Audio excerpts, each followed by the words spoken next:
The great এস্কেপের second পার্টে আমরা এখন চলে এসেছি। প্রথম পার্টের যদি কথা বলি তো সুভাষের এলগিনের বাড়িতে তার ভাইপো শিশির দেখা করতে গিয়েছিল। অ্যান্ড দেখা করতে গিয়ে এটা স্থির হয় যে সুভাষ পালিয়ে যাবে তার এই নজরবন্দির বাড়ি থেকে। আর চলে যাবে কোথায়? চলে যাবে রাতের অন্ধকারে কলকাতার বাইরে কোনো একটা রেলওয়ে স্টেশনে। তো কিভাবে যাবে? তো এইটুকু আপাতত ঠিক হলো, তারা ছদ্মবেশ নিয়ে যাবে। তারা একটা স্বাভাবিক মোস্ট ন্যাচারাল ফ্যাশন, মানে কোনো একটা স্বাভাবিক বেশভূষা নিয়ে বেরোবে আর সদর দরজা হয়ে বেরোবে। দেন শিশিরের ওয়ান্ডারার গাড়িতে চেপে চলে যাবে দেশের বাইরে, সরি কলকাতার বাইরে। তারপর থেকে দেখি সুভাষ হ্যাজ কেবলড, সুভাষ তার করে দিয়েছিল। তার মানে আগেকার দিনে চিঠি যেহেতু কমিউনিকেশনের মেন স্টেপ ছিল, মেন পিলার ছিল, সেই জন্য তাড়াতাড়ি চিঠি পাঠানোর জন্য এখনকার দিনে যেমন স্পিড পোস্ট ইউজ করা হয়, তখনকার দিনে ইউজ করা হতো চিঠিরই একটা আপগ্রেডেড ভার্সন, যেটা হচ্ছে তার, দ্যাট ইজ টেলিগ্রাম। টেলিগ্রামে খুব শর্ট হ্যান্ড টাইপে মেসেজ লেখা হতো, আর যেটা বাই এরোপ্লেন বা বাই প্লেন বা মানে কোনো ফাস্টার মেথডে সেই মেসেজটা ডেলিভার করা হতো, সেই চিঠিটা ডেলিভার করা হতো। তো সেই রকমই একটা তার সুভাষ করে দিল। কাকে? সুভাষ হ্যাজ কেবল, সুভাষ তার করলো কাকে? আকবর শাহকে। আকবর শাহকে to meet him at Calcutta, কলকাতায় দেখা করার জন্য।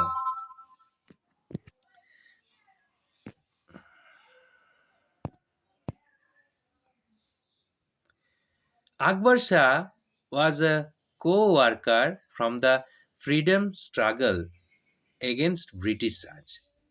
আকবর শাহ কে ছিল? না, আকবর শাহ ওয়াজ এ কো-ওয়ার্কার, ছিল একটা আহ, সহকর্মী। কো-ওয়ার্কার মানে সহকর্মী।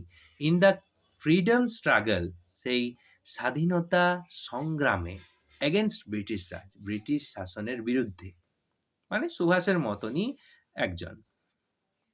হি অপারেটেড, সে চালনা করত ইন দ্য নর্থ ওয়েস্টার্ন, উত্তর পশ্চিম ফ্রন্টিয়ার প্রভিন্সেস, উত্তর পশ্চিমের সেই সীমানা অঞ্চলগুলোতে, মানে সীমানা অঞ্চলগুলো দেখাশোনা করত। হি ওয়াজ টু হেল্প সুভাষ এসকেপ, সে সাহায্য করবে সুভাষের এই পলায়নে।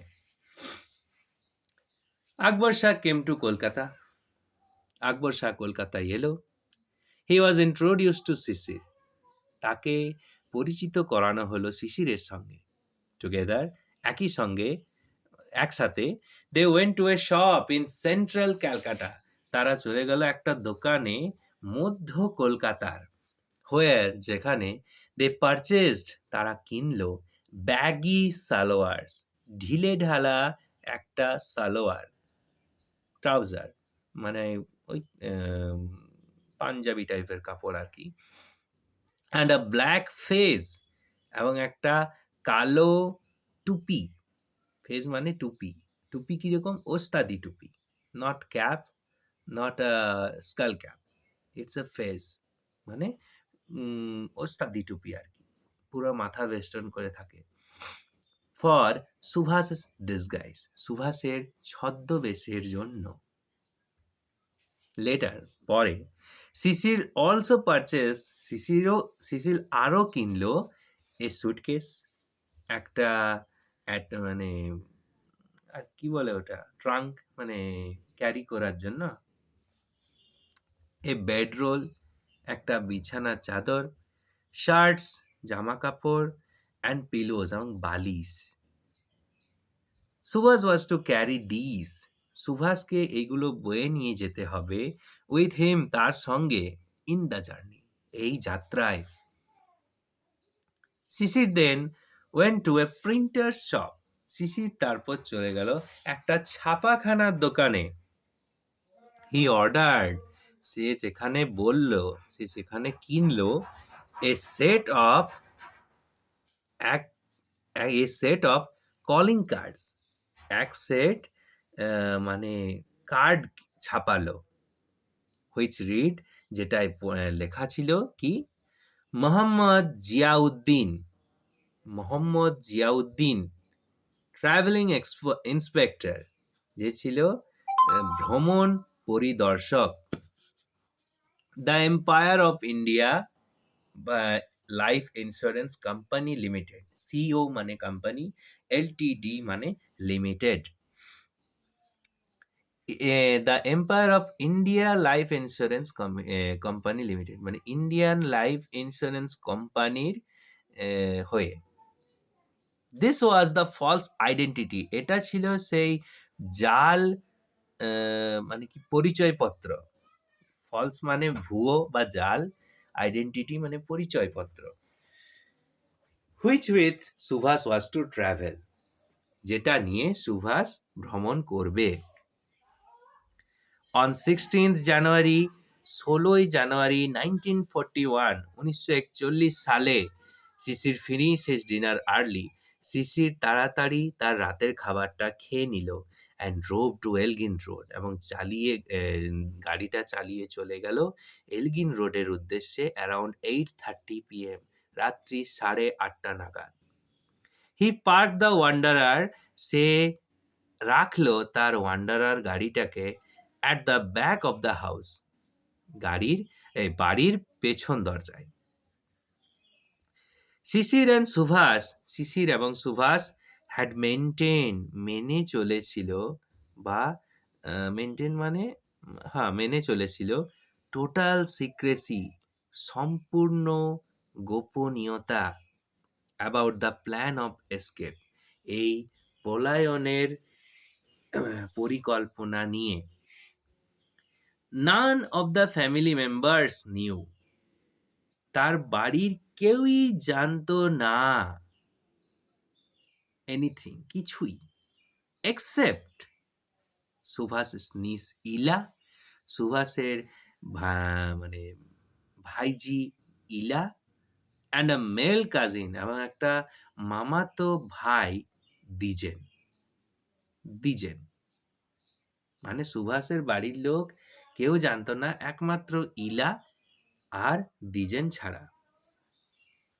সুভাষ অ্যান্ড শিশির, সুভাষ এবং শিশির ওয়েটেড, অপেক্ষা করলো, আনটিল, যতক্ষণ না the rest of the Bose family, যতক্ষণ না বাকি বসু পরিবার হ্যাড ফলেন অ্যাসলিপ, ঘুমিয়ে পড়ছে। Subhash had changed into his disguise, Subhash পরিবর্তন করে নিল তার ছদ্মবেশে, অ্যাজ মোহাম্মদ জিয়াউদ্দিন, মোহাম্মদ জিয়াউদ্দিনের। He was dressed in a long brown coat, সে পরেছিল একটা লম্বা বাদামি রঙের কোট, ব্যাগি সালোয়ার, ঢিলে ঢালা panjabi, and a black fez, এবং একটা কালো টুপি। হি ওর, সে পরেছিল গোল্ড ওয়ার রিমড স্পেকটেকলস, সোনালি তার দিয়ে বাঁধানো স্পেকটেকলস, চশমা। এই যে উপরের একটা ফটোটা দেওয়া আছে। এবার বলছে কি, ইট ওয়াজ 1:35 AM, এখন হচ্ছে গিয়ে রাত্রি 1:35, তার মানে অলরেডি কিন্তু 16ই জানুয়ারি থেকে পেরিয়ে 17ই জানুয়ারি হয়ে গেছে, বিকজ রাত 12টা ক্রস করলেই আমাদের একটা দিন কিন্তু অ্যাড হয়ে যায় ইংলিশ ক্যালেন্ডার অনুযায়ী। তাই যদিও আমাদের শিশিরবাবু এসেছিলেন 16ই জানুয়ারিতে রাত্রি 8:30টায়, কিন্তু এখন বাজছে কটা, 17ই জানুয়ারি রাত 1:30, 1:30 নয় 1:35, তাহলে এখন সময় হচ্ছে রাত 1:35। দ্য নাইট ওয়াজ মুনলিট, আকাশ, রাতটা হচ্ছে জ্যোৎস্না, মানে মুনলিট মানে হচ্ছে জ্যোৎস্না আলো, মানে চাঁদের আলোয় ঢাকা, মানে জ্যোৎস্না। দ্বিজেন সিগন্যালড,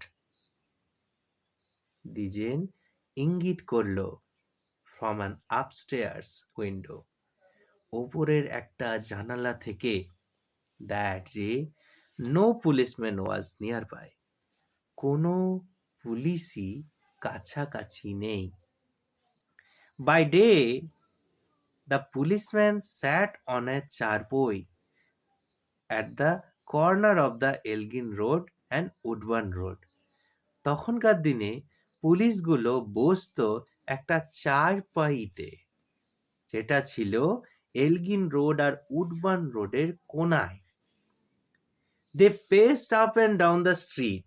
তারা আসা যাওয়া করেছে সুভাষ, বিফোর সুভাষ হাউস, সুভাষের বাড়ির রাস্তা দিয়ে অনেকবার আসা যাওয়া করেছে। পেস্ট আপ অ্যান্ড ডাউন, অনেক আসা যাওয়া করেছে।